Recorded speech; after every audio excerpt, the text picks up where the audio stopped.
Pio bang, pio. Jin, Kak.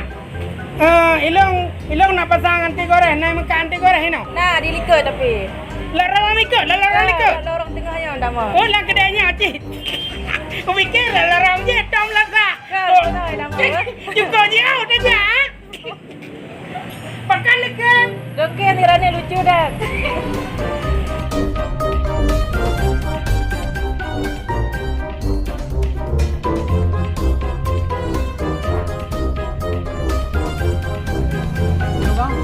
Jin. Bang, nak makan anti goreng. Nah bang, HP bang. Apa black chain? Nah, pun black chain, mau black jet nah. Tu apa nya nak? Nah bang, takoh oleh bang Pak Musin nombor ya. Oh, bak kau apa ilong? Ilong ubek no tak kublau. Ubek no. Kan HP bang takoh anti gores takoh Bang Musin Pak. Dia ikan apa tanya? Iya bang, dempu HP je nah. Ilong ubek king ngan tikin bak menyanyi. Don. Masa apa ubek no? Ya, bang. Masa apa ubet? Ya cik. Ada ubet je, Cik. Ya cik, dempu HP nah bang. Duh, kok enggak bak kedai ron? Yang kali? Yang karap bang biu tu.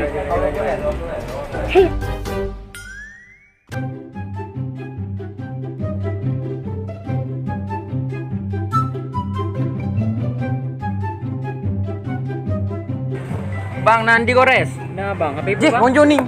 Kena cik ro nu. Ilong agai perlihatannya kino sampai ku dia. Om Nan. Ada long muno kali hari. Ikong dengan mesinnya kok dah jam jak ino. Tiap kali. Berarti kali ro nu. Kali kumpai lo. Black chain lo.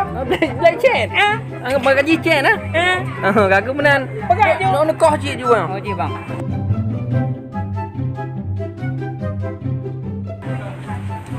Bang, mio jam je dah pasang. Ya bang. Jempu bang. Hana lupa lo tawak ini. Oh ya bang. Pegah you buah di gores. Ya. Ang babak jam nanti kau. Nah bang. Dempu jam nah bang ini. Kau canggih kedai ron Ya, kau babak jam. Nyantu dompet dia neboh nanti kau ya. Ya bang. Jarang agaknya. Emang mantap dah. Boh je pun mamat. Ya bang jam ron kali bang. Oh god. HP kali bang. Oh kali cik ah. Hai bang. Awal long jak muno kerja telak lah pelong. HP ron kali je bang ni. Kali je. Cepat dah buat dia bang yang. Nyopat dah bayi ke? Ika bang, makasih. Oh, makasih dah. Makasih ya. Bagus lah macam ni. Ya bang. Ah, macam ni dah dua dah you. Ya. Ya, bocah.